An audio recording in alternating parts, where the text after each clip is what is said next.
Sa Kamara na patawan ng mas mabigat na parusa si suspended Cavite Representative Kiko Barzaga.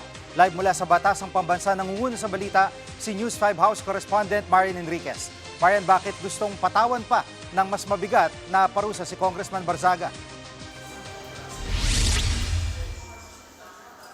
Jiggy, inaprubahan nga ng Kamara yung mosyon na magsagawa ulit ng investigasyon sa naging asal ni Cavite 4th District Representative Kiko Barzaga habang suspendido siya. Kasunod nga ito nung panawagan ni Manila 2nd District Representative at National Unity Party member Rolando Valeriano na muling suspendihin si Barzaga ng walang sahod at allowance. Sa kanyang privilege speech, binanggit ni Valeriano yung social media post ni Barzaga kung saan inakusahan nga niya yung mga congressman ng National Unity Party o NUP na tumanggap umano ng suhol mula nga doon sa negosyanteng si Enrique Razon para suportahan yung speakership noon ni Congressman Martin Romualdez. Pawang kasinungalingan daw ito. Ginawa ring halimbawa ni Valeriano yung pag-akusa ni Barzaga na sangkot umano sa flood control corruption.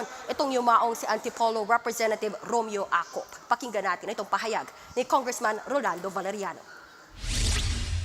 Ako po nakikiusap dito sa kongreso na ito na patawan muli ng another suspension si Congressman Barzaga para maturuan ng tamang aral yung batang yan. So I move, Mr. Speaker, na sa susunod na committee hearing ng ethics, siya po ay mapatawan muli ng another suspension without allowance and salaries. Jiggy, inadopt nga kahapon yung motion nitong si House Deputy Majority Leader Rog Gutierrez na nag-authorize sa House Committee on Ethics and Privileges na magsagawa nga ng mga hearing para i-assess yung mga naging asal ni Barzaga habang siya ay suspendido at magsumite ng kanilang findings and recommendations sa plenaryo na pagbobotohan muli ng mga kongresista. Narito ang pahayag ni Congressman Gutierrez.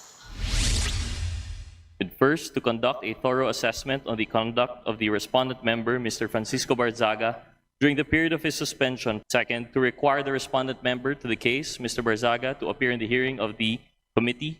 And third, to immediately report to the House its findings and recommendations after the scheduled hearing. At Marian, anong reaksyon dito ni Congressman Barzaga? Jiggy, tahasang sinabi ni Congressman Barzaga na dededmahin niya kung ipatawag nga siya ng Ethics Committee. Sa isang social media post, sinabi pa niyang wala raw ginawa ang Kamara kundi sirain ang buhay ng mga Pilipino. Matatandaang nauna na rin naghain ng reklamong cyber libel itong si Valeriano laban kay Barzaga at naghain din ng hiwalay na reklamo sina Deputy Speaker Ronnie Puno at mismong si Enrique Razon. Ayon kay House Committee on Ethics Chairperson JC Abalos, sa susunod na linggo ay tatalakayin na sa komite yung motion nga ni Valeriano. Aniya, ia-assess pa ng komite yung merits ng reklamo at depende pa sa magiging desisyon ng mayorya ng komite kung ano man yung ilalabas nilang rekomendasyon sa plenaryo. Narito ang pahayag ni House Ethics Chairman Abalos. On the side po on the Committee on Ethics, recommendatory lamang po kami. Ultimately, it is the plenary that has the disciplinary power. At sa ibang usapin, Marian, ano na ang update sa impeachment complaints laban kay PBBM?